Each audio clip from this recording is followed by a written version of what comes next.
Bienvenidos a Un Rudo Despertar Radio, un espacio en donde dejamos de lado las tradiciones y doctrinas de hombres para escudriñar las escrituras desde una perspectiva hebrea.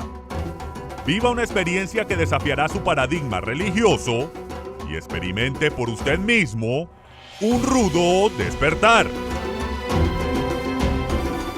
Shalom, estudiosos de la Torá, y bienvenidos una vez más a su programa de Un Rudo Despertar Radio. Con ustedes, su servidor Harold Calvo, transmitiendo para toda nuestra audiencia hispanoamericana, desde el cono sur de las Américas hasta el hemisferio norte, desde el Pacífico hasta el Mediterráneo, y a todos nuestros hermanos en la diáspora. Shalom, paz y gracia para ustedes. Me acompaña mi hermano Etzvi Ben Daniel. ¿Cómo estás, Etzvi? Shalom, shalom. Muy bien, shalom Harold, un abrazo grande y a toda nuestra audiencia. Igualmente, igualmente. Les enviamos un fuerte abrazo a todos los hermanos que nos han venido siguiendo a través de las redes sociales, tanto de Facebook como de YouTube, donde nos pueden encontrar bajo el nombre de Un Rudo Despertar.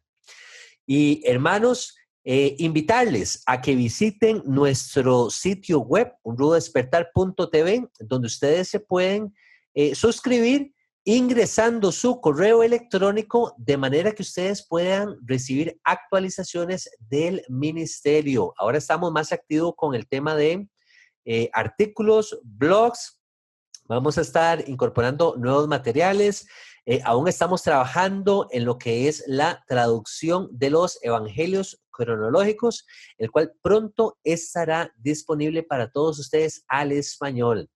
Y a todos nuestros hermanos miembros del Club de Patrocinadores, les enviamos también un fuerte abrazo, un fuerte agradecimiento, porque es a través de sus aportes que todos estos programas pueden llevarse a cabo. Les dejamos saber, hermanos, que si usted no es patrocinador y si usted no recibió un correo que hemos estado enviando recientemente con respecto a un detalle que les estamos enviando a nuestros patrocinadores, por favor escríbanos a info@unrudodespertar.tv para que usted pueda adquirir los detalles de qué se trata ese obsequio que el ministerio está enviándole a los patrocinadores. Y si usted quiere saber más información acerca del Club de Patrocinadores, puede ingresar también a la página de unrudodespertar.tv. Ahí usted va a ver toda la información. Pero bueno, hermano Espín, el día de hoy damos inicio con este programa con un tema muy, muy interesante.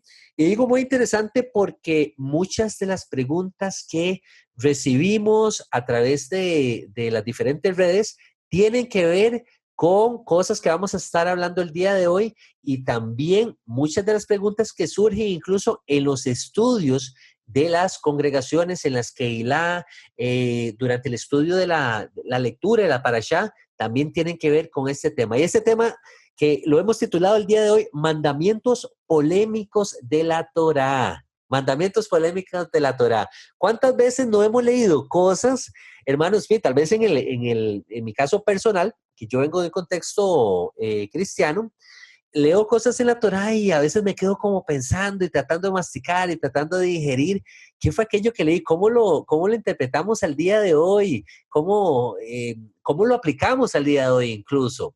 Entonces vamos a ir revisando ciertos pasajes claves y que contienen estos mandamientos que les estamos mencionando.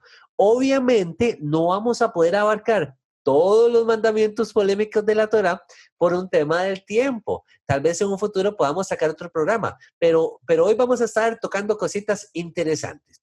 Y bueno, hermano Spi, en el caso tuyo, me imagino que tal vez por la cultura tuya estás un poquito más familiarizado, el haber vivido en Israel también te ayudó a comprender cuestiones de la cultura como tal, la cultura hebrea, incluso la cultura oriental, ¿verdad? Medio Oriente en general, para poder entender cositas que leemos en la Torá que tal vez en aquel tiempo pues calzaban de una mejor manera que al día de hoy, pero no sé, también me gustaría escuchar tu opinión. ¿Tú los consideras también polémicos? ¿Cómo lo miras tú, este tema de estos mandamientos? A mí me parece importante hacer lo que tú dices, que es establecer el contexto histórico y cultural en que estos mandamientos fueron dados, en lugar de extrapolarlo a nuestra cultura, que está completamente removida de todo lo que es la cultura del Medio Oriente de hace 3.000 años, por ejemplo. Y además de esto, por el otro lado, hay que establecer otro contexto, que es, hay que tomar en cuenta que viniendo del cristianismo, al menos, o sea, no yo, pero por lo que yo veo, viniendo del cristianismo, los mandamientos polémicos son básicamente todos los que están en el Antiguo Testamento, porque ya de las leyes dietéticas, ya la gente piensa que es polémico, viniendo del cristianismo.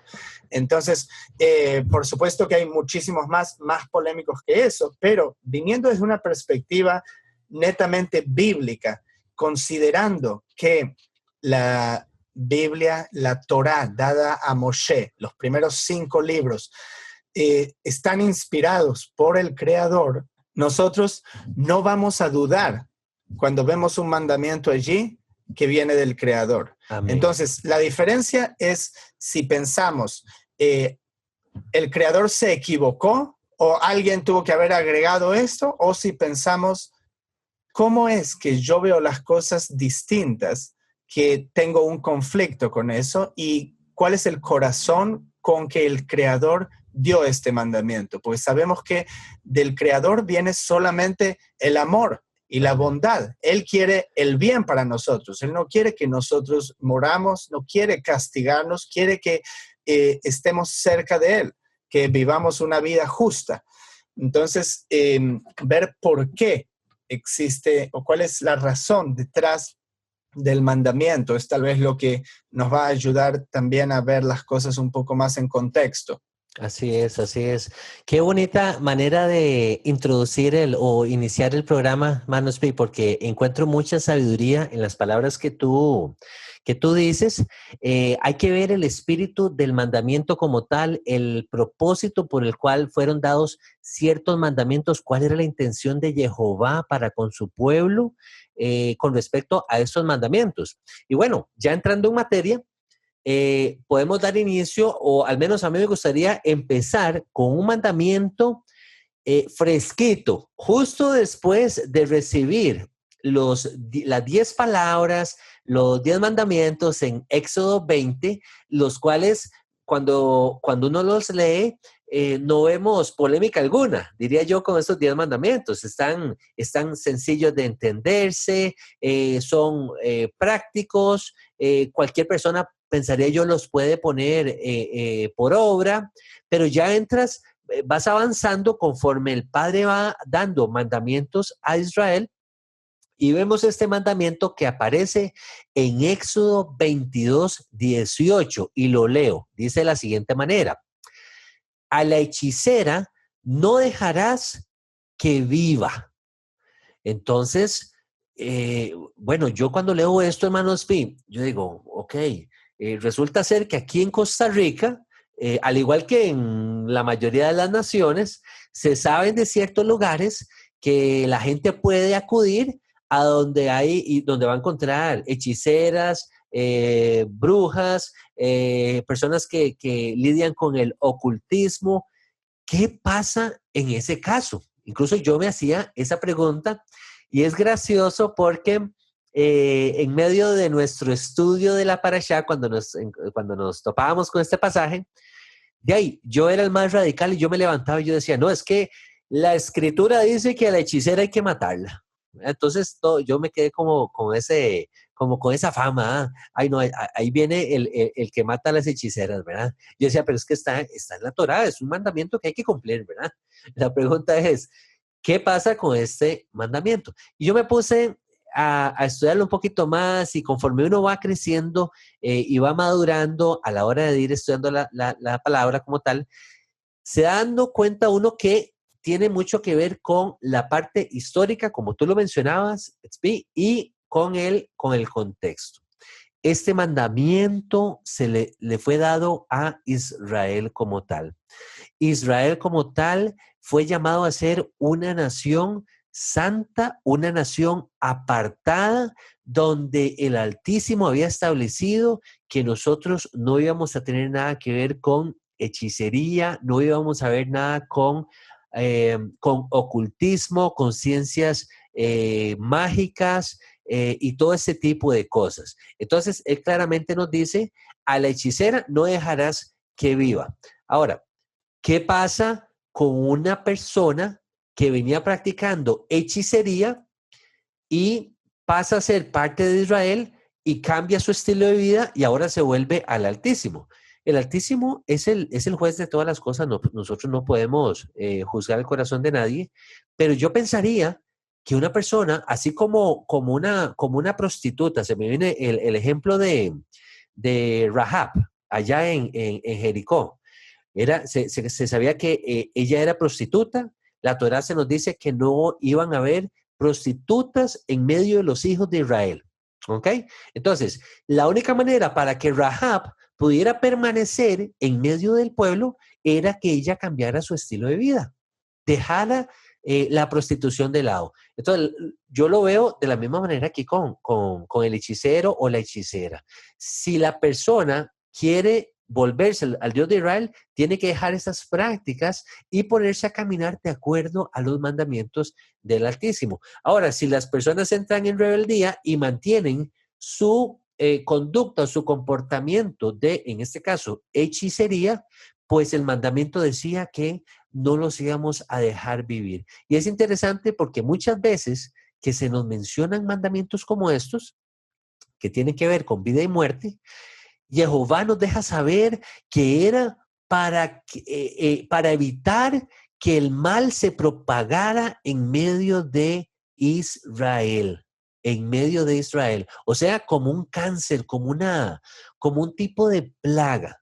Y te voy a decir algo, hermano Espi, antes de pasarte la palabra, porque también quiero escucharte a ti. Yo encuentro sabiduría aquí y encuentro justicia. Te digo por qué. Porque Jehová no nos está tirando, como decimos aquí en Costa Rica, una cascarita de banano y nos está poniendo una trampa. Él no es tramposo, Él no nos pone trampas. Él es justo y Él nos deja saber las reglas con anticipación. Entonces, ve qué sencillo.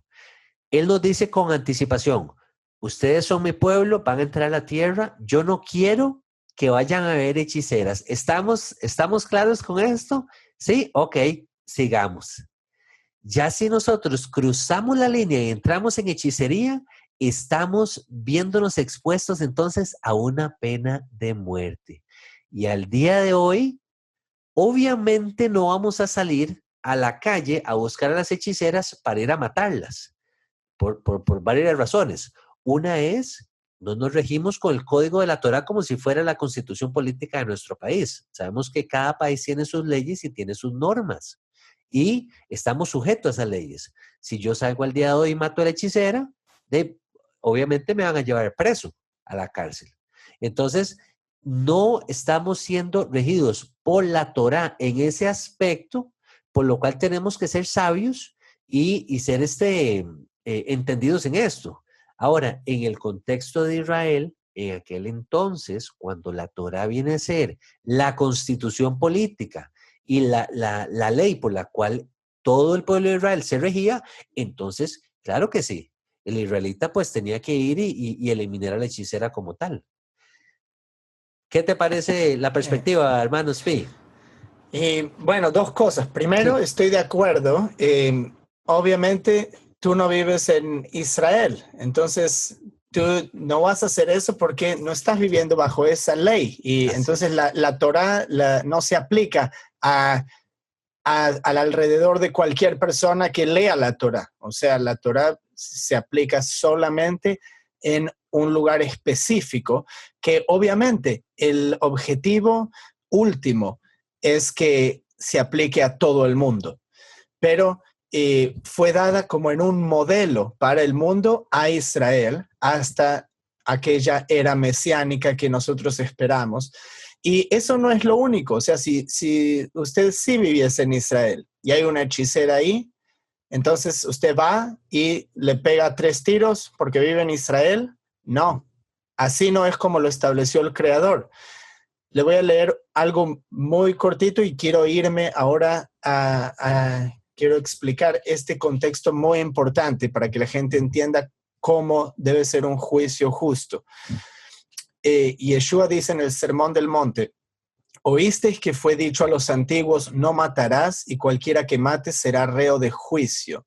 Pero yo os digo que cualquiera que se enoje con su hermano será reo de juicio, y cualquiera que diga a su hermano imbécil será responsable ante el Sanedrín. ¿Ok? Entonces, ¿qué significa ser responsable ante el Sanedrín? El Sanedrín es un juzgado. Sanedrín es una palabra griega, viene en el hebreo se decía Bet Din, es literalmente el juzgado. Una persona no puede decir, acá dice esto en la Torá, entonces voy y te voy a apedrear. Eso no es como se juzgaba.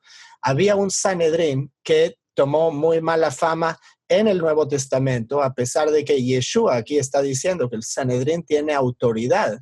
Y en el Sanedrín había personas que tal vez tenían malos motivos y había otras que tenían buenos motivos. Hay un caso, por ejemplo, cuando estaban los apóstoles y fueron traídos ante el Sanedrín. Gamaliel era parte del Sanedrín, el que le enseñó a Pablo. Era parte del Sanedrín. Y fíjese qué sabiduría, que cuando querían matar a todos los apóstoles, y él dijo: tened cuidado de lo que vas a hacer respecto a estos hombres, porque hace tiempo había uno que se llamaba Teudas y decían que era alguien, y tenía como 400 hombres, pero luego él murió y todos se dispersaron y nada sucedió. Entonces él decía lo mismo con los apóstoles: si no es nada, entonces se va a disipar, y si es algo, entonces ¿quiénes somos para venir contra Dios?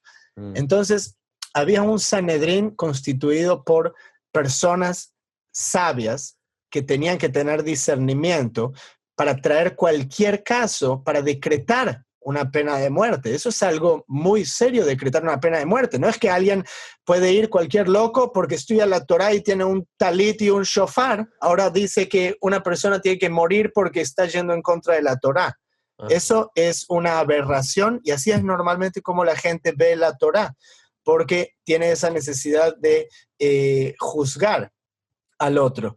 Pero no había nada que fuese decretado sin primero el consentimiento del Sanedrín. Y en los tiempos de Yeshua había un pequeño Sanedrín, se llamaba, en cada ciudad, que tenía 23 jueces. O sea, no eran 2 o 3 que se podían arreglar, eran 23.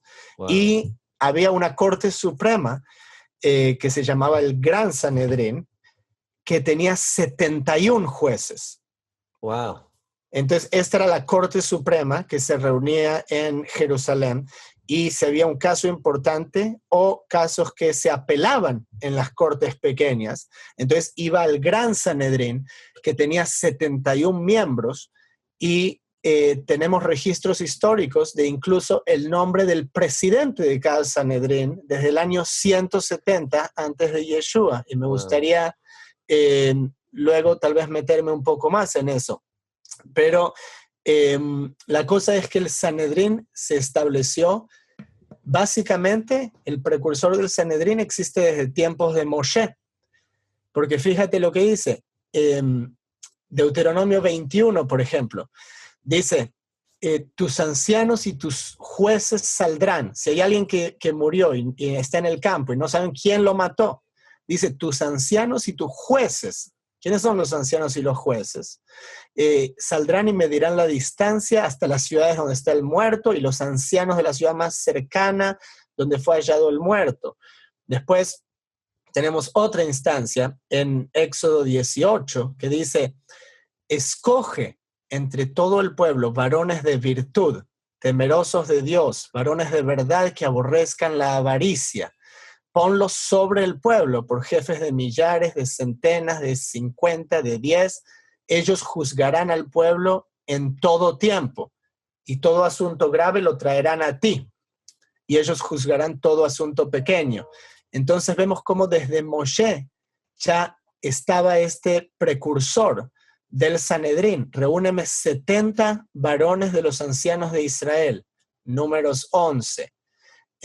Los 70 varones en Números 11, en Deuteronomio 1 también habla de vuestros jueces, y oiréis todo lo que los jueces digan en su decreto. Entonces, una persona no podía tomar una decisión por sí misma, de decir, esa persona es una hechicera, agarrar 2 o 3 amigos, la vamos a apedrear. Esa persona iba a ser acusada de asesinato si hacía eso.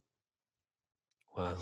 Entonces, pues, la gente a veces sí ve la Torá y leyendo estos mandamientos como algo barbárico de tiempos pasados. En realidad era un sistema legal muy avanzado, como el que tenían los romanos, con juzgados en la República. Entonces, este es el contexto que hay que ver todo antes de decir, o sea, si una persona tiene que morir o no. Es todo un sistema judicial, como lo dices tú, como llena pareciera que llena de cortes, llena de jueces, y me parece muy apropiado porque, de ahí, imagínate, cualquier loco se levanta con unas cuantas piedras, como tú mencionabas, le dice a un par de amigos, vamos, encontramos a la hechicera, y la Torá dice que hay que matarla, entonces vamos y aplicamos la pena de muerte, sin antes haberla pasado incluso por un filtro, por un juicio. Sabemos que la Torá nos llama a tener incluso testigos presentes, 2 o más testigos, ¿verdad? Por el testimonio de 2 o 3, aquella persona va a morir, dice la Torá. Entonces no era así como tan sencillo, ¿verdad? El asunto, sino que había que pasarlo por un filtro. Continuando, nos encontramos con otros mandamientos que van como en la misma línea, hermanos Pi. Mira lo que dice, siguiendo Éxodo 22:19. Dice, cualquiera que cohabitare con bestia morirá. Entonces, yo no sé qué tan cierto sea, hermanos Pi, tal vez tú estás un poquito más cerca al país del norte, Canadá, pero yo había leído artículos en internet. Hay que tener cuidado en internet porque en internet sale cualquier tipo de información, pero estos artículos me impresionaban porque decían como que habían ciertos lugares en Canadá que se estaban implementando ciertas leyes donde se aprobaba que personas pudieran tener contacto sexual con animales. Entonces, yo, claro, asustado. Yo dije, ¿será cierto? O sea, ¿será Yo posible que esto? me pregunto cuánto tiempo habrá entre esto y en que se apruebe una unión civil, un matrimonio con un animal. Bueno, como vamos, esto ha agarrado mucha fuerza, ¿verdad? Y no me van a disculpar, pero de ahí pudiera ser que esto, ya veamos, empecemos a ver bodas, ¿verdad? Ya con animalitos y demás cosas, En ¿verdad? el Medio Oriente es muy común hasta el día de hoy. Entre árabes, o sea, se ve más ahí con... Animales. Del rebaño, sí, una cabra o una oveja. Y bueno, y acá también se escuchó mucho, o sea, se escuchó mucho acá también en Estados Unidos, o sea, en el pasado, en la cultura más agraria. Entonces, esto es una abominación y en el pueblo de Israel eso no puede existir porque el sexo es algo sagrado. Así es. Entonces, uno tiene que cuidar eso y cuidar especialmente el Brit Milá, la circuncisión, que por eso está en ese lugar. Y entonces hay algo de mucho cuidado ahí y bueno, y el Eterno dijo este castigo, obviamente, no para que gente lo haga, pero para entender la gravedad del asunto, no porque querían matar gente. Y obviamente, si esto sucediese en realidad, otra vez, Tiene que haber testigos, tiene que haber acusaciones, tiene que haber un juicio antes de decretar. Tú acabas de dar en el clavo, hermano Speak, con algo que acabas de decir. El mandamiento fue dado porque hay una sabiduría del Altísimo dentro del mandamiento, que va a ser para vida para Israel. Entonces, ojo acá. Era muy probable que las culturas o los pueblos alrededor de Israel en aquel entonces entraran en prácticas obscenas y en prácticas, bueno, que terminaban siendo prácticas paganas, donde los hombres se echaban con animales. Por ahí vamos a ver que hombres se echaban con hombres, incluso mujeres con mujeres, o sea, todo el mundo con todo el mundo. Y Jehová le dijo a Israel, ustedes no van a hacer lo mismo que hacen el resto de las naciones, porque ustedes son una nación santa, ustedes son una nación apartada. En otras palabras, si ellos lo hacen es cosa de ellos verán, pero ustedes no van a incurrir en estas prácticas. Ahora, ¿por qué digo que hay sabiduría en esto? Cuando vemos un mandamiento que dice, cualquiera que cohabitare con bestia morirá. Imagínate tú, las implicaciones que esto lleva. O sea, ya tener un contacto sexual con un animal, las enfermedades que se pueden propagar por esto, el mal que puede causar esto a usted y por ende a su esposa y con las personas que usted vaya a estar. O sea, esto es algo, además de que ya es una abominación, Jehová nos está diciendo, miren, no sean tontos, no se expongan, porque lo estoy prohibiendo y si ustedes no, en otras palabras, si ustedes no mueren por ser apedreados, es muy probable que ustedes vayan a morir por una enfermedad, que ese animal les vaya a pasar a ustedes. No es el modelo de Jehová. Entonces, yo veo ese amor también en el mandamiento. No es que Jehová quería destruirnos y decir, se las voy a poner más difícil al pueblo de Israel, les voy a poner una carga aquí, no quiero que hagan estas cosas, les voy a hacer la vida imposible a ellos, voy a hacer una piedra en el zapato para ellos.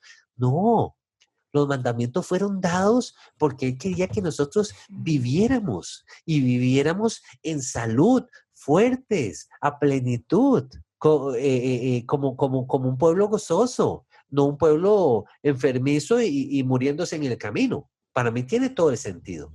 ¿Okay? Hay una sabiduría detrás del mandamiento. Hay que estudiar la escritura. Eso me ha ayudado a mí a entender muchas cosas a través de todo esto que vamos leyendo.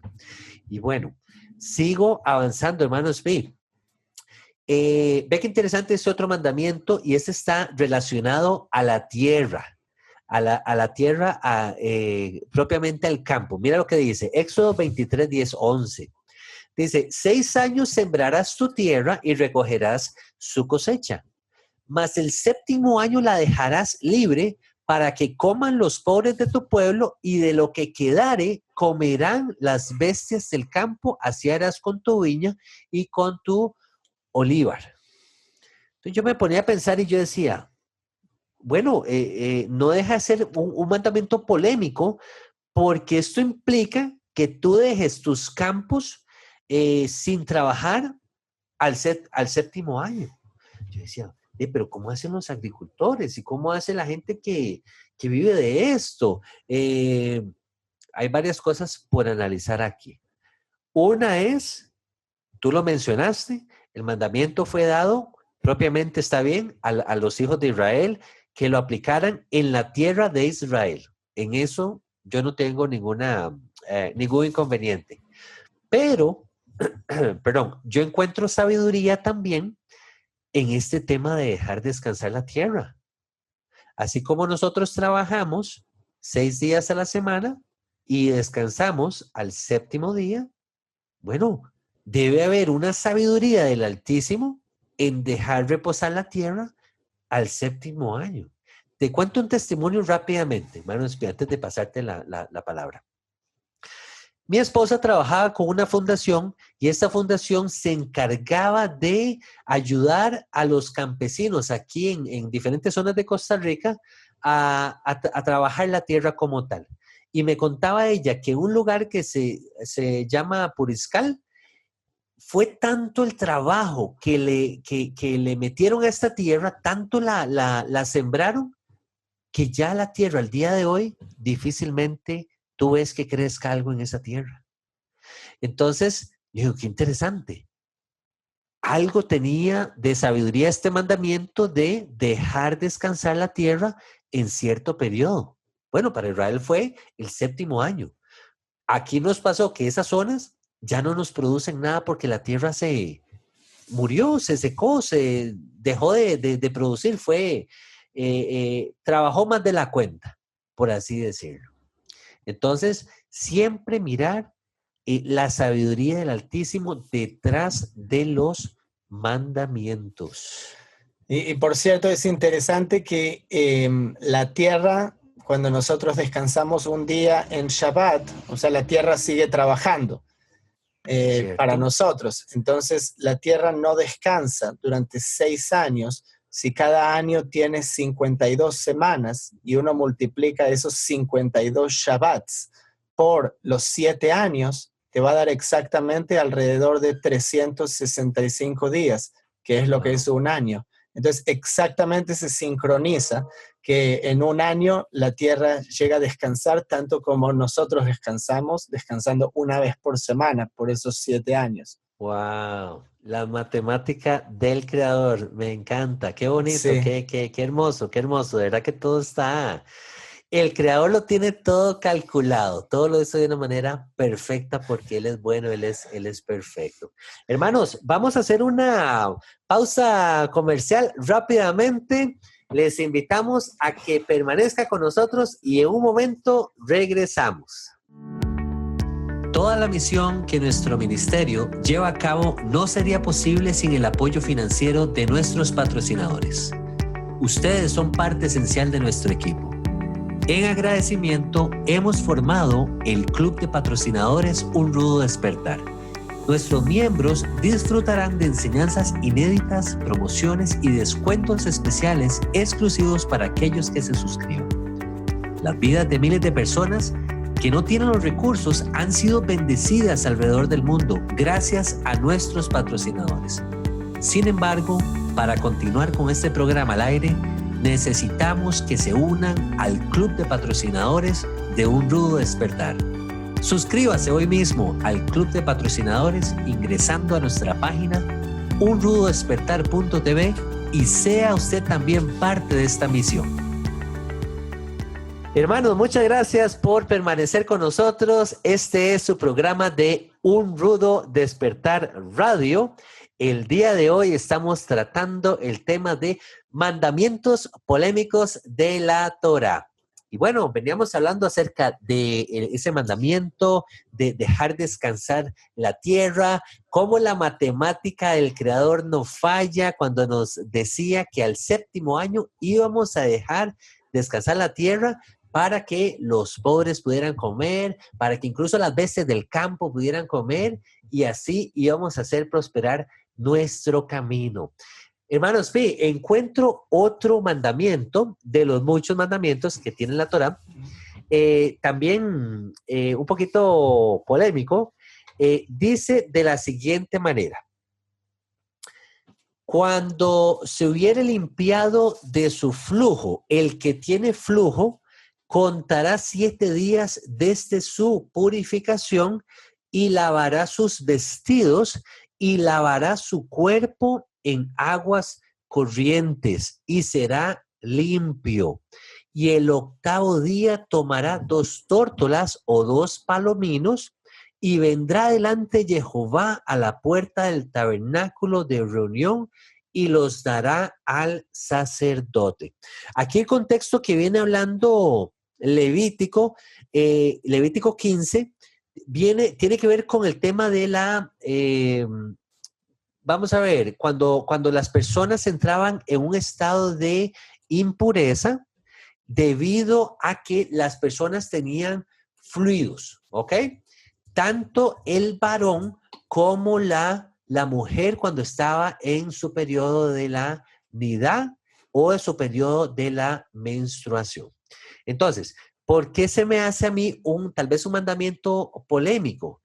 Bueno, porque sabemos que tanto el hombre como la mujer, ya estando en el tema, ya en el contexto matrimonial, cuando los esposos están juntos en su tiempo de intimidad sexual, pues obviamente ocurre todo este proceso de fluidos del cuerpo y la Torah nos está diciendo acá que tanto el hombre como la mujer tenía que tener un proceso de purificación.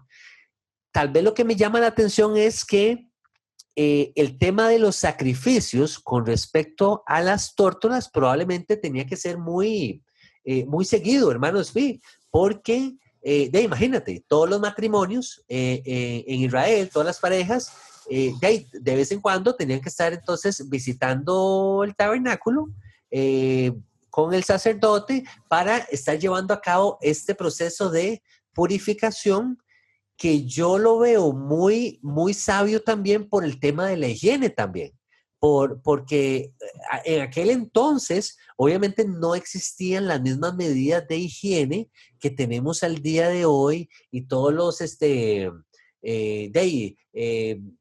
materiales que tenemos, llámesele tal vez el jabón, el champú, tenemos una ducha en la casa, tal vez en aquel entonces Israel estando en el desierto, complicado el tema del agua, sabemos que desde la roca ellos recibían el agua, pero no era como tan fácil como el día de hoy. Entonces, ellos tenían que estar como en este tema de estar llevando las dos tórtolas o las dos palominos, presentándose a la puerta del tabernáculo y teniendo ese contacto con el sacerdote. Cosa que, me imagino yo, el resto de los pueblos no lo hacía de esa manera y ellos vivían de la manera que ellos vivían, pero Israel tenía que estarse purificando, en la palabra, continuamente estando purificándonos. Y no necesariamente el tema de impureza tenga que ver con un tema de pecado como tal. Es simplemente un tema de impureza temporal, ¿cierto, hermanos? Que cuando la mujer, por ejemplo, tenía su ciclo menstrual, no era que ella estaba en pecado, es simplemente que un acto normal, un proceso normal de su cuerpo, de limpieza incluso, la llevaba a ella a ese estado de impureza, así como al varón, también cuando tenía flujo, lo convertía a él, o lo ponía más bien en un estado de impureza. ¿Okay? Sí, y en realidad esto tiene que ver, hay que volverse hasta el comienzo de la raza humana para poder entender esto. Esta impureza en realidad y la sangre viene desde el pecado de la primera mujer. Yo personalmente no creo que eso existía antes, pero esa sangre, ¿te acuerdas que la vida está en la sangre? Y te acuerdas que todos los castigos tienen que ver con eso. Correcto. Dar a luz con dolor. Cierto. Está relacionado, la sangre. Entonces, esta sangre que tiene que ver con muerte sale del cuerpo cada mes para una mujer. Cuando tenemos contacto con lo que sea muerto, si es un cadáver, si es ir a un cementerio, enterrar a alguien, estamos en un estado de impureza, porque el creador está relacionado con la vida. Entonces hay algo físico que nosotros sufrimos cuando estamos en contacto con la muerte. Y bueno, en el caso de los periodos menstruales es bien tangible para la mujer cómo está en contacto con células muertas, los huevos muertos. Entonces, por eso está lo que se llama en la Torah inmunda y hay que purificarse para volver a estar en contacto con el Creador. Lo mismo con el flujo del varón. El agua y el esperma está vivo cuando está dentro del cuerpo, pero cuando sale, muere. Cierto. Entonces tiene que ver con eso. Y bueno, esto es muy profundo. Se puede hablar de un programa entero solo de esto. Yo no sabía que te ibas a meter en esto, pero No, nada más hay para mucho material, claro. sobre esto. Mencionarlo solamente por encima y nuevamente rescatar la sabiduría del Altísimo con respecto a este mandamiento por un tema de salubridad, un tema de higiene. Entonces, ok, estás en tu estado impuro. Ve, lávate, vas a durar cierta cantidad de días y luego entonces ya tu condición nuevamente se restablece, estás limpio. Y en el caso del otro flujo que tú estabas mencionando y de traer las tórtolas al templo, eso tiene que ver con otro flujo. O sea, porque también podía ser un flujo de una enfermedad, porque dice ¿cierto? En el versículo 13, cuando hayas sanado, entonces ahí llevaba el sacrificio. Pero obviamente la mujer no podía entrar en el campamento, estando en su periodo menstrual, no podía ir al templo. Y había también ofrendas de purificación después del parto. Después de 40 días, sí daba a luz una bebita y 80 días, no, al revés, perdón, O al no, revés, 40 días si era un varón y 80 niña. días si era una niña. Y debía entregar la ofrenda, tal como vemos a Miriam, la mamá de Yeshua, trayendo la ofrenda al templo, viniendo con el bebé Yeshua. Y ve que hay tanta sabiduría en eso que al día de hoy en nuestra cultura, al menos aquí en Costa Rica, se practica, bueno, yo no sé si todavía se practica de manera tan estricta, pero antes se practicaba mucho el tema de la cuarentena, creo que es que le llamaban, donde la mujer tenía sus hijos, no se hacía como esa diferencia entre varón o niña, pero se le recomendaba a la mamá esperar un periodo de 40 días por lo menos antes de poder estar nuevamente con su esposo o incluso exponer al niño fuera de la casa. Esa es como una tradición que se mantenía aquí en Costa Rica con las mujeres. Bueno, Interesante. interesantísimo, porque yo creo que sí hay sabiduría en eso, ¿verdad? Luego, continúo por Yo aquí. tengo aquí, Sí, claro que sí. un par de mandamientos para compartirte. El primero habla de alguien que tiene un hijo contumaz y rebelde que no obedeciere a la voz de su padre ni a la voz de su madre, y habiéndole castigado, no les obedeciere. Wow. Esto está en Deuteronomio 21. Entonces, ahora muchos padres están frotándose las manos a ver qué dice la Torá. Entonces lo tomarán su padre y su madre y los sacarán ante los ancianos de su ciudad y a la puerta del lugar donde viva, y dirán a los ancianos de la ciudad: este nuestro hijo es contumaz y rebelde, no obedece a nuestra voz, es glotón y borracho.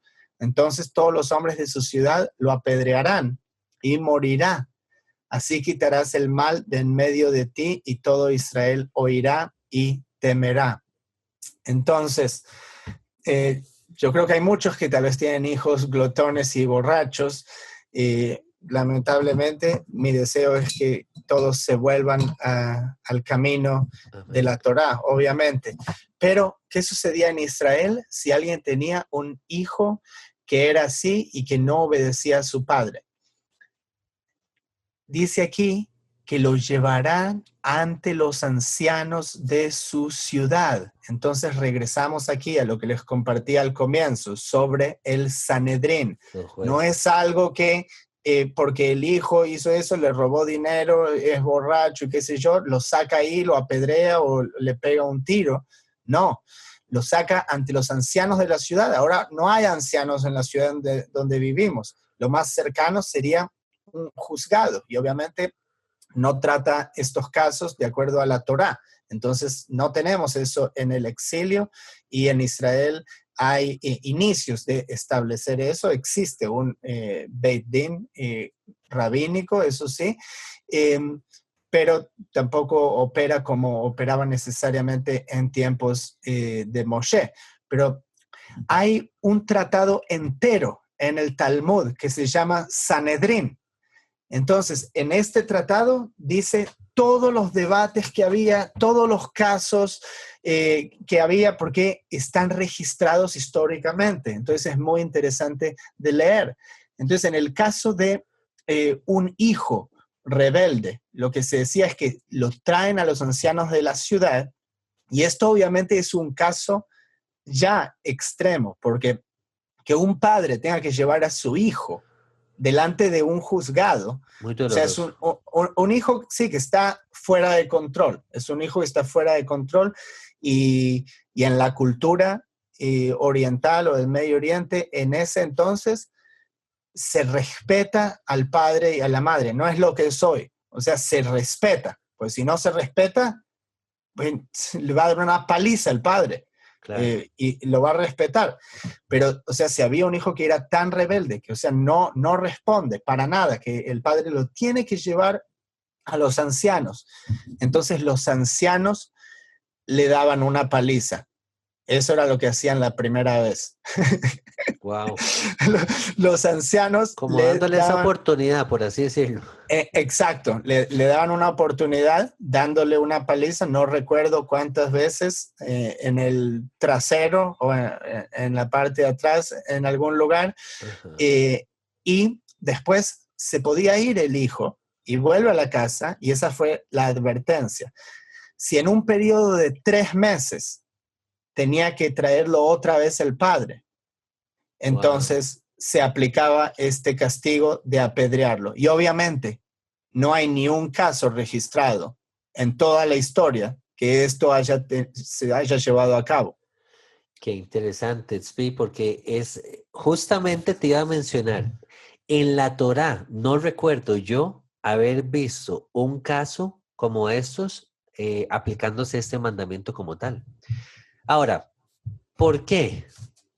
Pues obviamente, cuando tú tienes un mandamiento como estos o el mandamiento de la hechicera, te vas a asegurar como padre de instruir a tus hijos y cuál padre no ama o cuál padre no quiere lo mejor para sus hijos.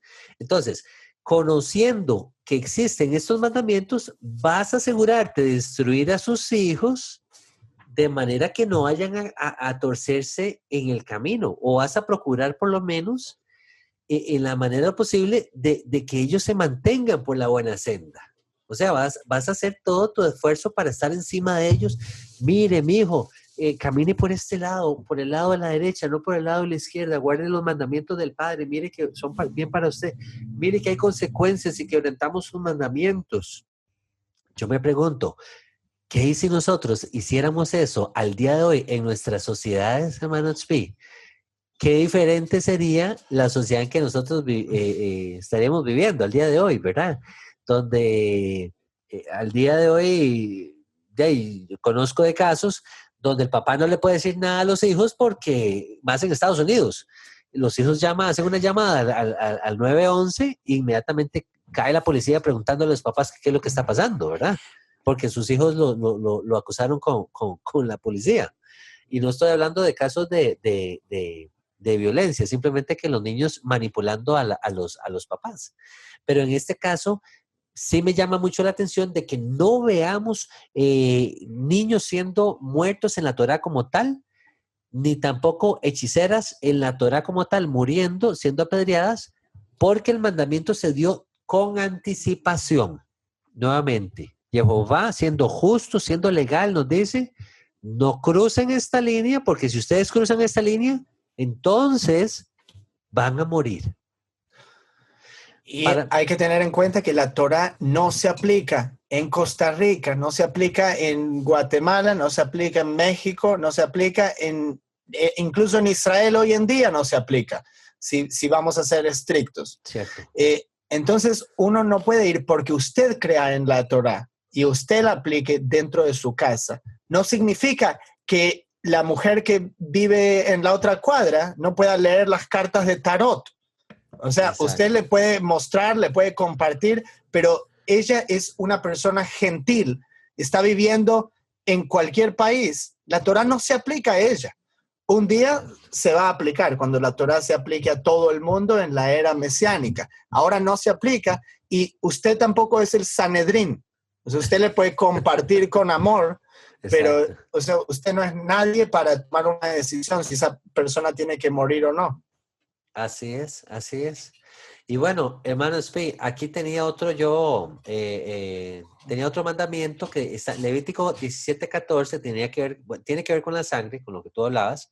Lo voy a leer rápidamente porque el tiempo avanza. Dice, porque la vida de toda carne es su sangre. Por tanto, he dicho a los hijos de Israel, no comeréis la sangre de ninguna carne, porque la vida de toda carne es su sangre. Cualquiera que la comiere será cortado. Será cortado, probablemente vaya a morir, ¿verdad? Entonces, ve qué interesante. Solo un paréntesis. Sí. O sea, en el judaísmo, el será cortado no es entendido como lo mismo que la pena de muerte. Okay. Cuando una persona debe ser apedreada o es condenada a muerte. El será cortado está hablando de un Separación. corte o realidad espiritual. ¿Será Okay. cortado el pueblo o será cortado de ese vínculo con el Creador? Ok, muy interesante esa aclaración. ¿Por qué lo veo como un mandamiento polémico? Bueno, aquí en Costa Rica era muy dado, me acuerdo incluso mi abuelito, que en paz descansa, él tenía la costumbre de comer morcilla. Y morcilla es la sangre de la res cocinada y, bueno, arreglada y todo el asunto. Entonces, y era algo muy dado aquí en Costa Rica, los señores de antes, todavía hay gente que lo hace, pero nuevamente caemos en esa posición. ¿Qué pasa? Estas personas serán cortados, serán ¿verdad? Separados de Dios o serán muertos para los que lo interpreten de esta manera.